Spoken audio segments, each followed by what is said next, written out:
नमस्कार, hornbill TV Bharat में आपके स्वागत है। जम्मू से इस वक्त की बड़ी खबर। जम्मू कश्मीर के मुख्यमंत्री उमर अब्दुल्ला ने पाकिस्तान को लेकर तीखा बयान दिया है। उमर अब्दुल्ला ने कहा है कि ऑपरेशन सिंदूर को पूरा हुए अभी 1 साल भी नहीं हुआ है, लेकिन पाकिस्तान बार बार ऐसे हालत पैदा कर रहा है जिससे पुराने तनाव की याद ताज़ा हो रही है। उन्होंने पाकिस्तान पर निशाना साधते हुए कहा कि कोलकाता तक पहुंचने की बात तो दूर, वे मुश्किल से जम्मू तक सीमित रह पाएंगे। उन्होंने यह भी कहा है कि पाकिस्तान को ऐसे सपने छोड़ देने चाहिए और अपने हित में दोनों देशों के रिश्तों को सुधारने की दिशा में कदम उठाने चाहिए। मुख्यमंत्री ने स्पष्ट तौर पर कहा है कि खराब रिश्तों में भारत को उतना नुकसान नहीं है जितना पाकिस्तान को हो सकता है। फिलहाल इस बयान के बाद राजनीतिक और कूटनीतिक हलकों में हलचल तेज हो गई है। चल रहा है, उसके चलते पाकिस्तान ने भारत को थ्रेटन करा है कि कोलकाता में या दिल्ली में जैसे हमले करेंगे। जो उनके मिनिस्टर हैं, अभी ऑपरेशन सिंदूर मुकम्मल हुए साल भी नहीं हुआ। क्यों खामखा हमें मजबूर कर रहे हैं उन्हें याद दिलाने पे कि किस हालात बने हुए थे। कलकत्ता तो दूर की बात, वो मुश्किल से जम्मू पहुंचे। जम्मू में भी उन्होंने कोई खास नुकसान किया नहीं, मुल्क के राजधानी तक पहुंच नहीं पाए। कलकत्ता पहुंचने का ख्वाब जो है मुझे लगता है उनको भूल जाना चाहिए। उनकी बेहतरी इसी में है कि किसी न किसी तरह वो रिश्तों को सुधारने की कोशिश करें, बजाय ये कि वो रिश्तों को और बिगाड़ें। क्योंकि खराब रिश्तों से हमें इतना नुकसान नहीं है जितना उनको है। अब आप अंदाजा करिए ना, हमारे जहाज अभी भी उड़ रहे हैं। हमने किसी भी इंटरनेशनल एयरलाइन को ये नहीं कहा है कि हमारे पास तेल नहीं है। पाकिस्तान के हालात देखिए ना, उन्होंने अब एयरलाइंस को कहा हुआ है कि आप शौक से आइए लेकिन आप तेल भर के आइए, क्योंकि हम आपको यहां तेल फराहम नहीं कर सकते। ये उनकी हालत है। तो बजाय ये कि वो कलकत्ता को धमकी दें, लगता है थोड़ा सा वो हालात को अगर साजगार बनाने में एक रोल अदा करें तो अच्छा होगा। हिमाचल प्रदेश के राजनीति से इस वक्त की बड़ी खबर। मंडी से नेता प्रतिपक्ष जयराम ठाकुर का कांग्रेस सरकार पर तीखा हमला सामने आया है। जयराम ठाकुर ने बताया कि Bharatiya Janata party state working committee की बैठक 6 और 7 अप्रैल को आयोजित की गई, जिसमें कई अहम फैसले लिए गए। उन्होंने कहा है कि बैठक में 2 प्रस्ताव पारित किए गए। पहला प्रस्ताव कांग्रेस सरकार की कथित जन विरोधी नीतियों के खिलाफ आंदोलन और विरोध प्रदर्शन को लेकर है और जिसे राज्य के हर वर्ग तक पहुंचाने की योजना बनाई गई है। जयराम ठाकुर ने आरोप लगाया कि 3.5 साल के कार्यकाल में कांग्रेस सरकार ने हिमाचल प्रदेश को 3 दशक पीछे धकेल दिया है। उन्होंने कहा है कि भाजपा का लक्ष्य इस सरकार को सत्ता से बाहर करना है और आने वाले समय में इसे लंबे समय तक सत्ता में वापस नहीं आने देना। उन्होंने यह भी दावा किया कि आगामी चुनाव में भाजपा बड़े बहुमत के साथ सरकार बनाएगी। फिलहाल हिमाचल प्रदेश में सियासी बयानबाजी तेज हो गई है और चुनावी रणनीतियां अब खुलकर सामने आने लगी है। भारतीय जनता पार्टी की प्रदेश कार्य समिति की बैठक जो 2 दिन से हमारी चल रही थी, पिछले कल से और आज, यानी कि 6 और 7 तारीख को आज यहाँ ये संपन्न हुई है।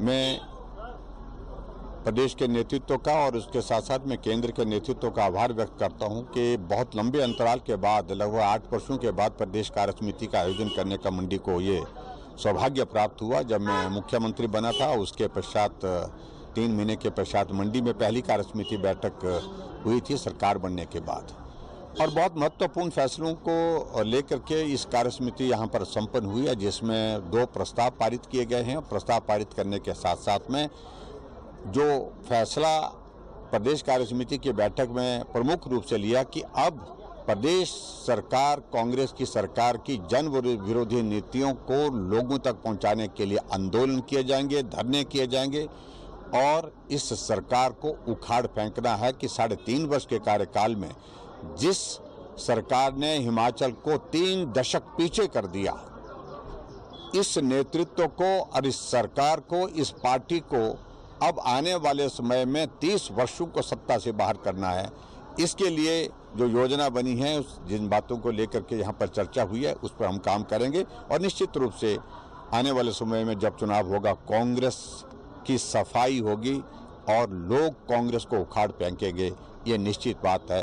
भाजपा की सरकार बनेगी, बहुत बड़े बहुमत के साथ बनेगी। चेस्टर हिल में सर क्या अपडेट है सरकार की? देखिए, चेस्टर हिल के मामले में हमने बड़ा स्पष्ट कहा है कि इस सारे मामले में मुख्यमंत्री को पूरी जानकारी थी, लेकिन उसके बावजूद भी छुपाने की कोशिश की। संरक्षण दे रहे हैं क्योंकि अधिकारी इनके भ्रष्टाचार को संरक्षण दे रहे हैं। सरकार के अंदर जो नेता हैं और नेता संरक्षण दे रहे हैं उन अधिकारियों को जो अधिकारी भ्रष्टाचार कर रहे हैं। ऐसे में हमने एक ही बात कही है, वॉयलेशन है, 118 की वॉयलेशन है और उसके साथ बेनामी ट्रांजैक्शन की संभावना बहुत बड़ी है। और इसके साथ साथ में और बहुत सारी चीज़ों की लेकर के जो एसडीएम की रिपोर्ट, उसके बाद डीसी की रिपोर्ट, उस रिपोर्ट को निरस्त करने के आदेश रेवेन्यू सेक्रेटरी ने किए और वो रेवेन्यू सेक्रेटरी ने किए या किसने किए, जिस भी वरिष्ठ अधिकारी ने किए हैं, उस चिट्ठी को वापस लेने की बात करके जो है लिपापोती करने की कोशिश की जा रही है, जिसकी बिल्कुल भी गुंजाइश नहीं देगी भारतीय जनता पार्टी। इस बात को सुनिश्चित करेगी और इस सारे मामले में हमने कहा है कानून के मुताबिक कार्रवाई होनी चाहिए, जल्दी होनी चाहिए, अन्यथा कांग्रेस को बहुत बड़ी कीमत इसकी चुकानी पड़ेगी। हिमाचल ऑन सेल, इस बात को हम पहले कहते हैं, ये मुझे लगता कि एक बहुत बड़ा उदाहरण है, बहुत बड़ा उदाहरण है, जिस उदाहरण से कांग्रेस की सारी पोल खुल गई है।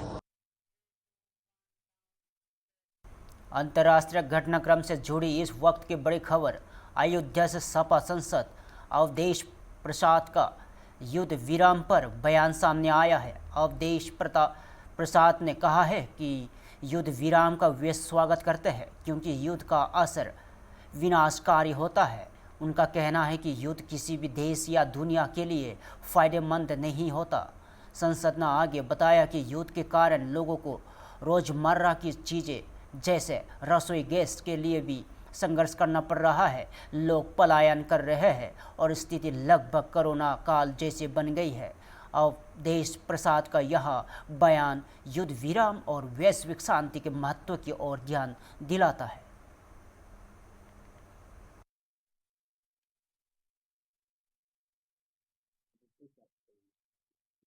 युद्ध विराम का मैं स्वागत करता हूँ क्योंकि युद्ध जो है कि जो लीला होती है, युद्ध का जो असर होता है वो विनाशकारी होता है। वो किसी भी देश के लिए या दुनिया के लिए युद्ध कभी फलदायी नहीं होता है, परेशानी ही परेशानी पैदा करता है। आज युद्ध का नतीजा है कि एक एक रसोई गैस के लिए लोग तड़प रहे हैं। जो बच्चे परीक्षा देने के लिए या तैयारी करने के लिए दिल्ली में गए हुए थे अपना अलग कमरा लेकर के, अब उनको रसोई गैस नहीं मिल रहा है तो छोड़ के चले आ रहे हैं। जो आदमी शहरों में रह रहे थे और मजदूरी कर रहे थे या कुछ कर रहे थे और कहीं पर रुककर झुपड़ियों में कहीं पर अपना वहाँ गुजर बसर कर रहे थे, अब उनको शहरों में गैस नहीं मिल रहा है तो सब देहात की तरफ, गांव की तरफ फिर पलायन हो रहे हैं। ये तो वही स्थिति पैदा हो गई है जैसे ये हुआ था कोरोना काल में, गांव के लोग सब चले आए, वही स्थिति पैदा हो गई है। तो ये सब कुछ हमारी विदेश नीति के कारण है, हमारी ढुलमुल नीति के कारण है। और हमारे प्रधानमंत्री जी ने अफसोस के साथ कहना पड़ रहा है कि ट्रंप के सामने आत्मसमर्पण कर दिया है, जिसका असर पूरे देश में पड़ रहा है। युद्ध बीमार हुआ है, विराम हुई है, मैं उसका स्वागत करता हूं और उम्मीद करता हूं कि युद्ध केवल 10 के दिन लिए नहीं, युद्ध हमेशा हमेशा के लिए खत्म। पाकिस्तान के प्रधानमंत्री महासचिव शहबाज शरीफ ने 10 अप्रैल को ईरान और अमेरिका से इस्लामाबाद में बातचीत के लिए आमंत्रित किया है। बातचीत के जरिए बड़े बड़े मसलात समाप्त हुए हैं, बड़ी बड़ी समस्याएं का समाधान हुआ है। तो बातचीत का रास्ता ठीक होता है, लेकिन बातचीत के पीछे इरादा क्या है, सबसे बड़ी चीज है। उत्तर प्रदेश के नोएडा से दुखद खबर सामने आई है। कांग्रेस के वरिष्ठ नेता मोहसिना किदवई का निधन हो गया है। इस मौके पर कांग्रेस के राष्ट्रीय अध्यक्ष मल्लिकार्जुन खड़गे ने कहा कि मोहसिना किदवई पार्टी की बहुत बड़ी नेता थी और उन्होंने पार्टी के लिए अपार योगदान दिया। उन्होंने बताया कि पार्टी के हर कार्यक्रम में मोहसिना किदवई शामिल होती थी, लेकिन बीमारी के कारण उनका आना कम हो गया था। खड़गे ने यह भी कहा कि एक महिला के रूप में लंबे समय तक राजनीति में दिखना और योगदान देना बहुत बड़ी बात है। उन्होंने मोहसिना किदवई को श्रद्धांजलि अर्पित की और कांग्रेस और देश के कई नेताओं ने उनके निधन पर शोक व्यक्त किया।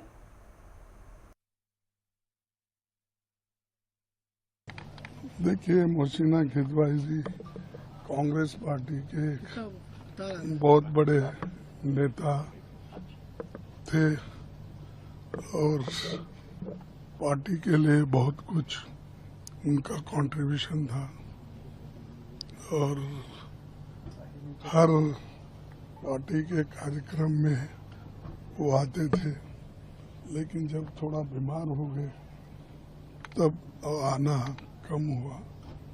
लेकिन एक महिला होकर बहुत दिन पॉलिटिक्स में सस्टेन करना, वो भी एक माइनॉरिटी कम्युनिटी की महिला, ये बहुत बड़ी बात है। इसीलिए मैं उनको अपनी हृदयपूर्वक श्रद्धांजलि अर्पित करता हूं और मेरे पार्टी के ओर से भी मैं श्रद्धांजलि अर्पित करता हूं। पश्चिम बंगाल के मुर्शिदाबाद से बड़ी राजनीतिक खबर। कांग्रेस नेता अधीर रंजन चौधरी ने राज्य में चुनावी प्रक्रिया को लेकर तीखा बयान दिया है। अधीर रंजन चौधरी ने कहा है कि जब बंगाल में पंचायत और नगर पालिका चुनाव होते थे तब विपक्ष के लिए नामांकन तक भरने की अनुमति नहीं दी जाती थी। उन्होंने आरोप लगाया कि चुनाव आयोग समय नहीं देता है और चुनाव प्रक्रिया में बाधा डालता है। उन्होंने मतदाताओं और विपक्षी दलों को सलाह दी कि अगर चुनाव आयोग समय नहीं देता तो आंदोलन करे, विरोध जताए और जरूरत पड़ने पर सुप्रीम कोर्ट का सहारा ले।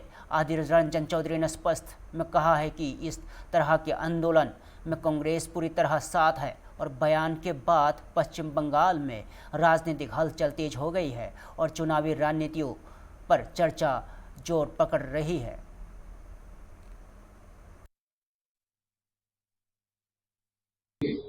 डेढ़े भाई आप क्यों रो रही है? आपको इतना रोना धोना अच्छा नहीं लगते। आप भी रो रहे हैं, ममता बनर्जी भी रो रही है। जब बंगाल में पंचायत चुनाव होते हैं, नगर पालिका चुनाव होते हैं, तो आप लोग क्या करते थे? नामांकन तक भरने नहीं देते आप लोग, बताइए तो। बंगाल में पंचायत चुनाव में, नगर पालिका चुनाव में जब सूबे की चुनाव आयोग ने ये सारे चुनाव कराते हैं तो नामांकन भी नहीं भरने दिए जाते हैं। तो किसके खिलाफ आप क्या करोगे? ये राहत आपने दिखाई है। और अगर चुनाव आयोग आपको सम्मान नहीं देते तो जाके आंदोलन कीजिए ना, विरोध कीजिए। आपके दीदी को वकील बना के सुप्रीम कोर्ट भेजिए ना, हम लोग आपके साथ है। चुनाव आयोग के खिलाफ अगर कोई आंदोलन होगी तो हम सब आपके साथ है, लेकिन रोना धोना मत करो और वो भी घड़ियाली आंसू निकालना बंद करो, ये शोभा नहीं देते। चुनाव आयोग ने कहा है कि भय रहित, हिंसा रहित, धमकी रहित करेंगे। चुनाव आयोग की बड़ी बड़ी वादे तो होते हैं, लेकिन चुनाव के समय ये वादे निभाने के लिए चुनाव आयोग के पास क्या इंतजाम है, क्या हथियार है, ये मुझे मालूम नहीं। क्योंकि बंगाल में चुनाव में ये तनाव होगी, चुनाव में आतंक फैलाने की हर संभव कोशिश होगी और आप कुछ नहीं कर पाओगे। इसलिए कि निचले स्तर पे, जमीनी स्तर पे जितने सारे पुलिस बल है सब सत्तारूढ़ पार्टी की दलाली करते हैं। जम्मू से इस वक्त और एक बड़ी अंतर्राष्ट्रीय खबर। जम्मू कश्मीर के उप मुख्यमंत्री सुविंदर चौधरी ने यूएस इजराइल ईरान संघर्ष में 15 दिन के सीज़फायर की घोषणा पर प्रतिक्रिया दी है। सुरिंदर चौधरी ने कहा है कि भारत हमेशा से मानता आया है कि युद्ध कोई समाधान नहीं है और युद्ध केवल विनाश लेकर आता है। उन्होंने बताया कि भारत का रवैया हमेशा से यही रहा है कि किसी भी तरह की जंग रोका जाना चाहिए। उप मुख्यमंत्री ने कहा है कि आज घोषित सीज़फायर की खबर खुशी की है और हालांकि उनका कहना है कि पहले ही युद्ध जैसी स्थिति पैदा नहीं होनी चाहिए थी। सुरिंदर चौधरी ने उम्मीद जताई है कि यहाँ सीज़फायर स्थायी होगा, अस्थायी नहीं। बयान के बाद वैश्विक राजनीति में शांति के प्रयासों की चर्चा और तेज हो गई है।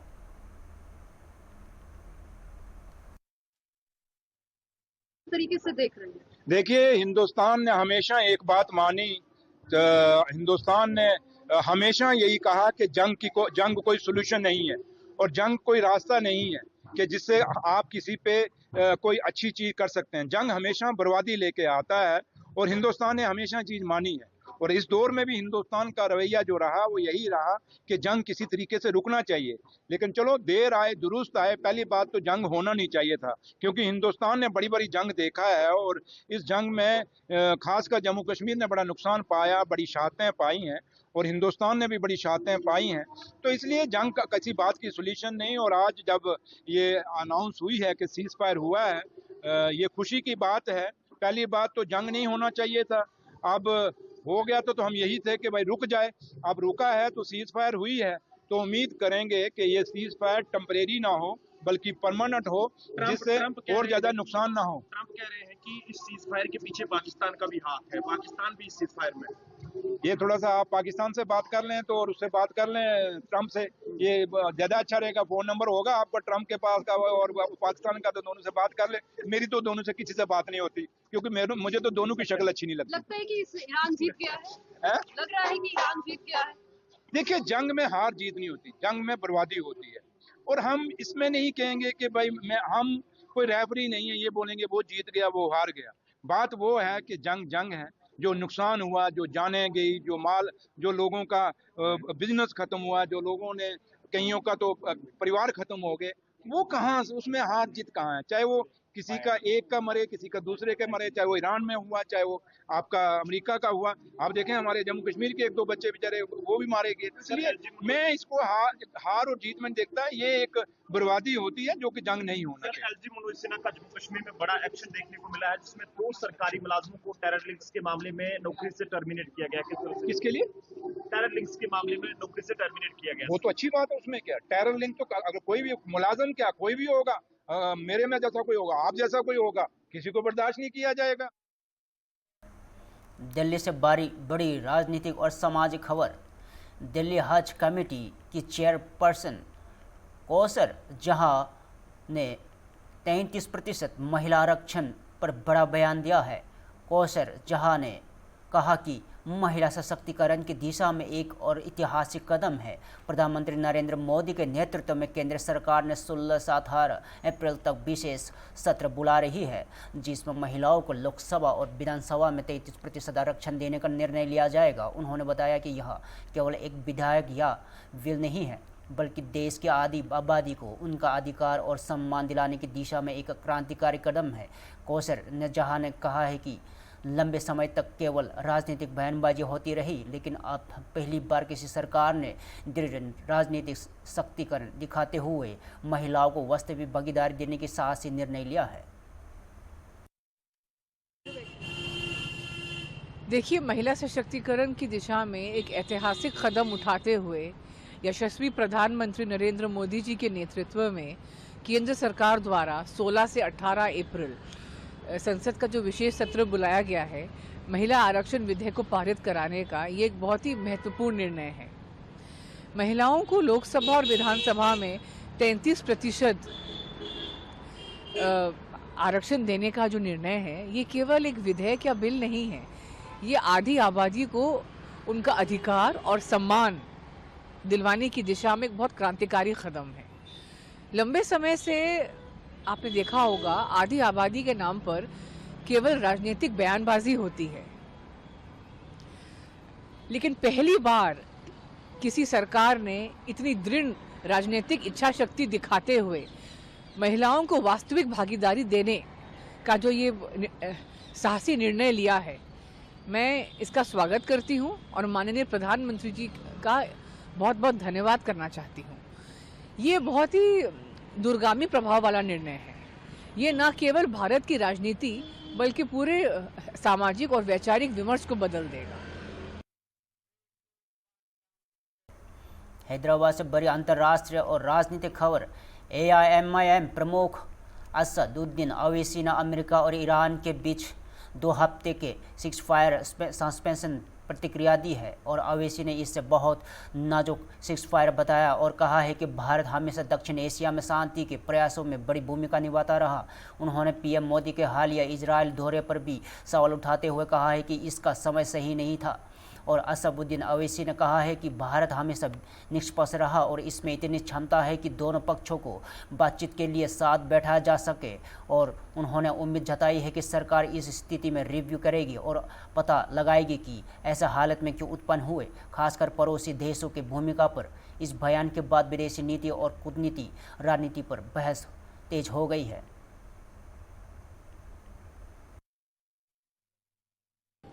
देखिए, ये बड़ा डेलिकेट सीज़फायर हुआ है और हमारा मानना यह है कि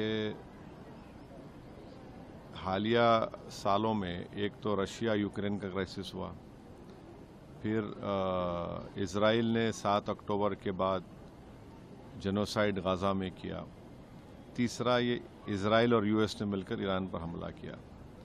इन तीनों को आप देखेंगे तो भारत एक ग्लोबल साउथ की एक बहुत बड़ी आवाज़ है और भारत हमेशा सबसे ताल्लुकात अच्छे रखकर भी जहाँ पर अमन की बात आती थी वो एक तारीखी रोल हमने अदा करते आए हैं। मगर मैं फिर से इस बात को दोहरा रहा हूँ कि प्रधानमंत्री का इज़राइल का दौरा, उसका टाइमिंग बहुत गलत था और चौथी बात यह है कि ये आप देख लीजिए कि फिलहाल के लिए इतना ही। ताज़ा खबरों पर देखते रहिए होमबिल TV भारत।